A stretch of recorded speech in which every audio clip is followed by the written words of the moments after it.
having trusted number 2 and number 3 in your business, even if you're a small $1 million business, and that number 2 is just a bookkeeper that knows a lot about the business and can take a little off your plate, and that individual is available. This underlines just the importance that it is for frontline leaders having the ability to plan, because this world is moving faster than any time I remember. As the Biz Doc sits back and I look at companies I was a part of in 2000, 2001, first game maker, first big, legitimate, multi-platform game maker for mobile phones, and I think about how fast things were moving for us, and I think about how fast things were moving, you know, just in the market for engineers that understood certain, you know, programming languages or environments that we were working in. Man, I'll tell you, it just underlined for me just how critically important, you know, the planning, the planning exercise was. And I'll give you a couple of, you know, of examples. So when all of that was going on, you know, wireless carriers are in the middle of merging. And there used to be do you remember Singular? Do you ever remember Singular, the orange one, had a little thing, looked like a jack?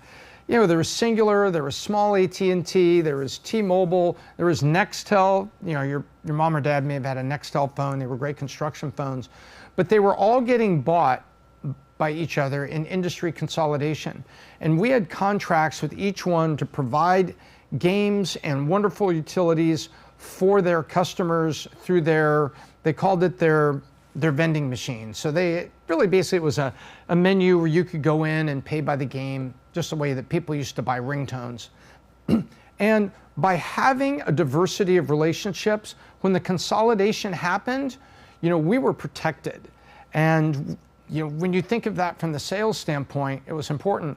Also, something else happened is there used to be 2 and 3 different programming languages that were controlled by very large company. Microsoft had one, Qualcomm had one, you know, Google had one. So this is before iOS.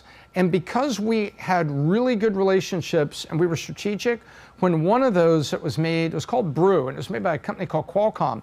Big company, great company. But when they got out of that business, we had relationships everywhere else. So suddenly we didn't have to program and have software engineers dedicated to that. And now we were focused on the ones that would win. So when you have a broad view and you've made friends everywhere, when it comes down to this, you are planning to win. And as they say, you know, armies and governments may spend weeks and weeks and weeks, you know, building battle plans. But they say no battle plan survives the first 30 minutes of actual war. But he who has spent the most time, or she who has spent the most time planning, is ready, because you've been running all these scenarios forever. So I think what's really interesting right now is that we have a tremendous opportunity, you know, to build a new generation of strong leaders who are spending their time, you know, in active planning.